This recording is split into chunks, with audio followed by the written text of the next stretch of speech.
Parental rights in special education at the Livingston Board of Education.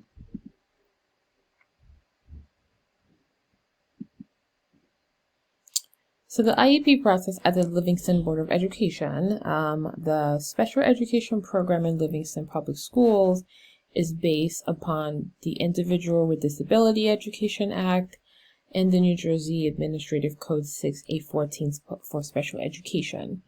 ID also governs how special education and related services are to be provided to children with disability from age 3 through 21. It also provides that children with disability must be provided with free and appropriate public education that prepares students for further education, employment, and/or independent living. So what is FAPE? So every child with an exceptionality is entitled to receive free and appropriate education. Parent rights are intended to ensure that children receive FAPE. FAPE is defined as special education and related services that meet the following criteria, are provided at public expense under public supervision and directions and without charge, meet the standards of the state board, include an appropriate preschool, elementary, or secondary education, are provided in conformity with individualized education program. What happens when a referral is made? So when a referral is made within 20 calendar days of receiving a referral, the school district must hold a meeting to decide whether an evaluation will be conducted. If an evaluation will be conducted and a decision is made about the types of testing and other procedural that will be used to determine if a child needs special education services. And if an evaluation will not be conducted, recommendations may be made with respect to intervention or services to be provided the student in general education.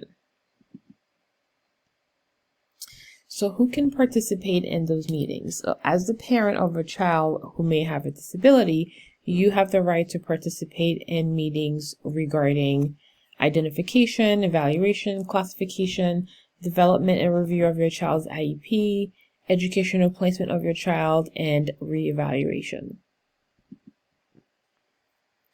How will you be invited to participate in these meetings? So meetings about special education of your child must be scheduled at a time and place agreeable to you and the district. The school district must notify you in writing early enough to ensure that you will have an opportunity to attend the meeting. What is a written notice? The school district will inform you of decision being made about your child by giving you a written notice. A written notice must include a full description of your school's district proposal and a statement that you have rights under special education law. When providing the written notice, the school district must always describe the action it is proposing or refusing, explain why it is or it's not taking the action, describe other options, consider and explain why those options were rejected, and describe the procedures, tests, records, or reports used by the decision.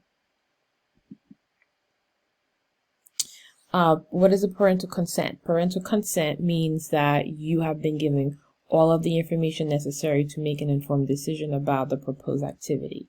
Consent also means that you understand and agree in writing to the proposed activity. So therefore, a written notice must be part of any request for your written consent.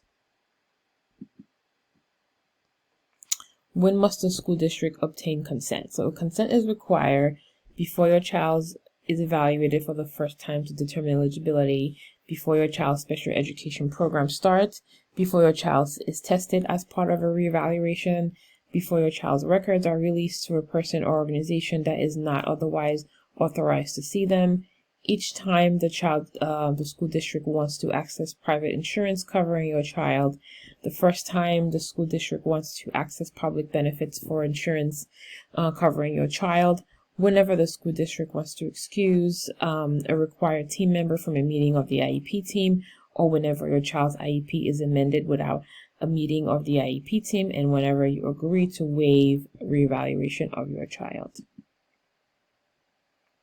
What is an IEP? So an IEP is basically a written plan that describes and details your child's special education program.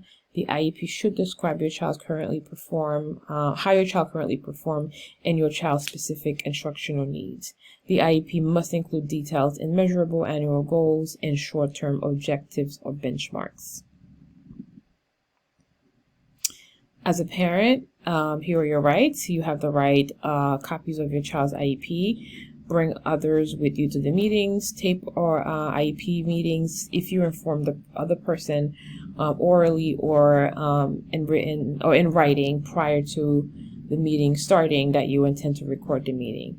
Have the IEP implemented within 90 days of the school's receipt of your consent for the first evaluation. Have the IEP implemented as soon as possible following the IEP meeting. Have the IEP review at least annually.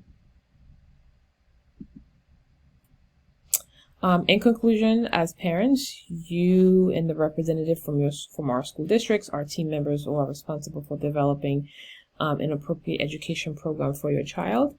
Study after study has shown that family engagement is the #1 factor in student academic success. Therefore, parents are our partners. Therefore, we want to be prepared to take active role.